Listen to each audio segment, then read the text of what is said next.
Eu ontem coloquei na aba comunidade aqui na Universidade da Química uma reação que envolvia ali o hélio, o berílio, o carbono e um nêutron e perguntei se alguém sabia qual seria o tema do próximo vídeo. A maioria das pessoas responderam que seria fusão nuclear. Eu coloquei na aba comunidade, que eu estou usando bastante, diga-se de passagem.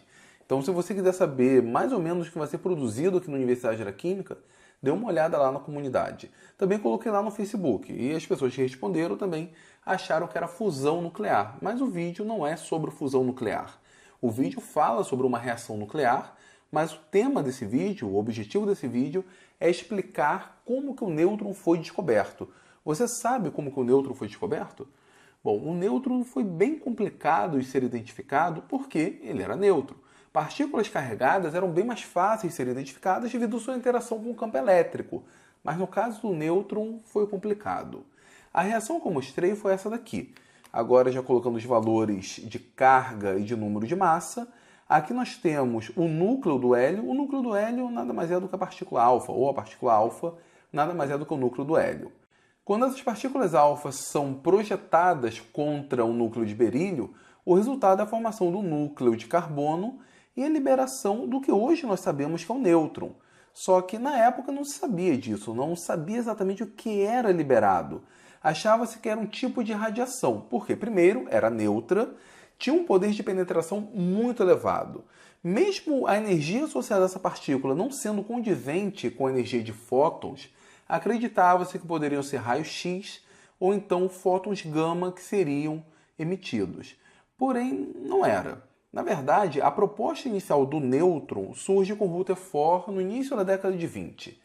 O Rutherford ele descobre o núcleo, ele publica isso na forma do seu modelo atômico. Gravei um vídeo há poucos dias sobre o modelo atômico de Rutherford, o experimento que levou à descoberta do núcleo. Eu vou deixar aqui em cima do card. Muito bem. Rutherford, então, ele acabou descobrindo o núcleo, só que ele havia imaginado que nesse núcleo, além de cargas positivas, também deveriam ter algumas partículas neutras. E essas partículas neutras dariam estabilidade ao núcleo.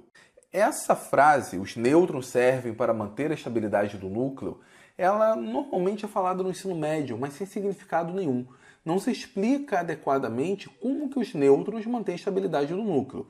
Quem sabe um dia eu gravo um vídeo explicando isso para vocês.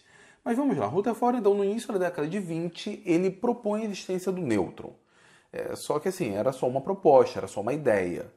Avançando na década de 20, por volta de 1928, dois físicos relataram esse experimento aqui envolvendo a mesma reação, só que eles achavam que essa outra partícula emitida, na verdade, era fótons de raio-x, por exemplo.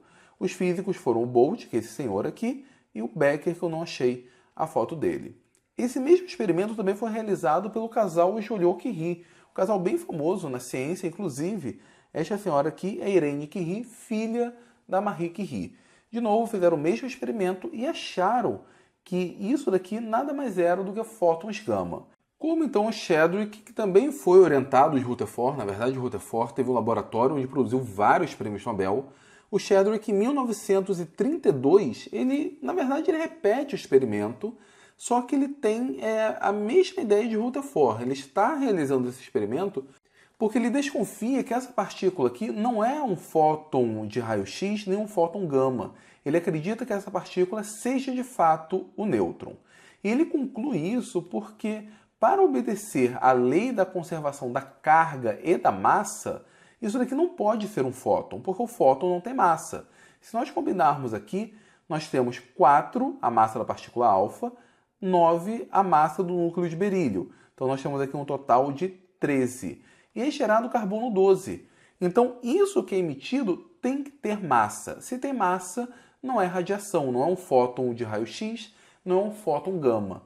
Então ele identifica que essa entidade que é emitida, na verdade possui massa igual a 1, de acordo com o sistema de unidades atômicas, e não possui carga. Então ele identifica isso daqui como sendo o nêutron. Percebam, o Chadwick ele não fez o experimento não foi original dele. O experimento já havia sido divulgado alguns anos antes. O que ele faz é a interpretação correta desse experimento. E ele publica isso nesse artigo aqui de 1932. O título, a existência do nêutron. Então ele tem certeza que essa partícula emitida, na verdade, é uma partícula subatômica que ele chama de nêutron. O Rutherford, inclusive, acreditava que esse possível nêutron seria uma espécie de fusão de próton com elétron. Ele não acerta exatamente, mas ele chutou muito bem, tanto em propor a existência do nêutron, como pensar em uma espécie de composição para esse nêutron. Essas informações históricas, bem como o experimento, eu li nesse livro aqui, eu comprei há pouco tempo, O Discreto Charme das Partículas Elementares. Estou mais ou menos na metade dele, é um livro bem legal, bem curto. Provavelmente eu devo gravar um Quimioteca falando sobre ele. Inclusive, esse livro aqui foi uma indicação em um dos comentários aqui no Universidade da Química. Infelizmente, eu não consegui encontrar o comentário para agradecer o rapaz que comentou. Em um dos vídeos em que eu falava sobre subpartículas, se eu não me engano, ou indicação de livros, ele acabou indicando esse livro, que é bem legal mesmo. Mas depois eu gravo um vídeo apenas falando sobre ele. Bom, pessoal, era isso que eu queria falar com vocês. Agora vejo vocês. Conheciam esse experimento? Sabiam como Chadwick chegou à conclusão do nêutron? Sim? Deixa aqui nos comentários. Não? Deixa aqui nos comentários. Indique esse vídeo para o seu professor. Se você for professor, indique para a sua turma. Compartilhe com seus alunos. Se for novo por aqui e quer que o projeto Universidade da Química cresça, então basta se inscrever no canal, assinar as notificações e agora não se esqueçam de visitar a aba Comunidade. Eu sempre vou publicar alguma coisa nova lá, ou um texto pequeno, ou indicação do próximo vídeo. Então dê uma olhada lá na aba Comunidade e muito obrigado mesmo. Até a próxima do Universidade da Química.